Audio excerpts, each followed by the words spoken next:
So in this video, we have to factor special case scenarios. And there's two special cases, okay? One is called difference of squares, and the other one is called perfect square trinomials. And they require knowledge of perfect squares. So what are perfect squares? Perfect squares are square roots of numbers that give you whole numbers. And these are the list of perfect squares, right? And I forgot to add 1. But square root of 1 is going to give me, it's going to give you 1. Square root of 4 is going to give you 2. Square root of 9 is going to give you 3, 4, 5, 6, 7, 8, 9, 10, and 11. Okay? So that's your list of perfect squares. So what the difference of squares is basically saying is, let's just say you have an equation like x squared minus 16, right?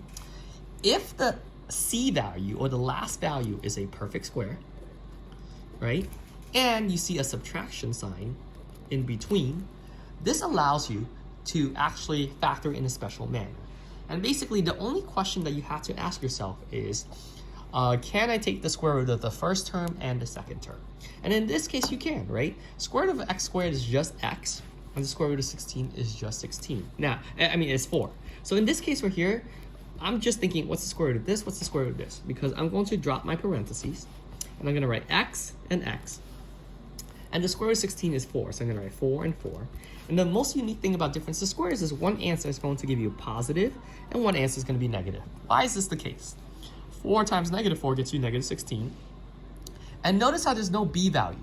And the reason is because 4 plus negative 4 cancels out, it gives you 0x, right? So therefore there is no b value, you don't have to write that. So let's try 2 more examples here. Let's just do x squared minus 81. All right, easy question. You look at 81, is that a perfect square? Check. Is there a subtraction sign? Check, right? So the answer is simply x minus 9 and x plus 9. Remember, in this scenario, one answer is always positive, one answer is always negative, okay? Now I'm going to move up the rigor a little bit with difference of square, okay? Another example would be 4x squared minus, let's do 9, okay? This is a perfect square, this is a perfect square, and this is a perfect square, which tells me I can actually split this. And the rule is always the same, right? There's got to be one positive, one negative, right?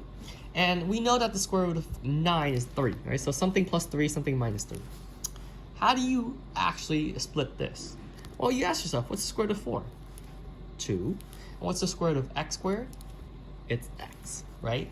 So here you have 2x plus 3, and on the other side you have 2x minus 3. And this is how you would factor something as complicated as 4x squared minus 9. Let's try another one. Let's do something like 81x squared minus 25, right? Same concept, perfect square, perfect square, perfect square, and there's a subtraction sign. So I know, boom, it's difference of perfect square. I'm going to split it like this. Square root of 81 is just 9, and it's 9x, and square root of 25 is 5. So 9x 5, 9x 5, and I know in this case right here, 1 is always positive, 1 is always negative, and that's it. Done. Next concept is perfect square trinomial, okay? Unlike the previous example, you will have something like x squared plus 8x plus 16, right? It's a trinomial, there's 3 terms, that's A. So the first thing is that there is a perfect square on the c value at the tail end, and it's followed by, and it's a trinomial, and it's an addition sign, right? So basically it's a trinomial, actually, trinomial. And in this case right here, you still check if this is a perfect square, 16 is, because it belongs on this list up top, then we could split it like this, right? X, X. And the square root of 16 we know is 4. So what's the sign? The sign here is always going to be the sign that's in the center number, right? So it's going to be positive 4, positive 4. Why is that the case? Do your double check. 4 times 4 is 16, 4 plus 4 is 8. Done. And another elegant way of writing this would be x plus 4 squared, because it's repeating itself twice, okay?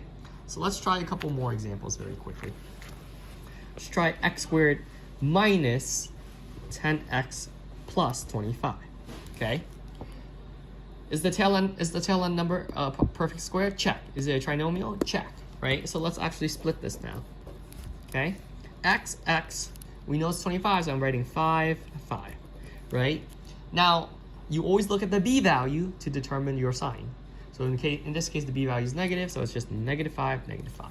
right? And again, another elegant way of expressing this is x minus 5 squared. Pretty straightforward. Last example, let's go ahead and do x squared plus 12x plus 36. In this case right here, perfect square trinomial. So I'm going to put x, 6, 6, and because the b value is positive, I put it down a positive.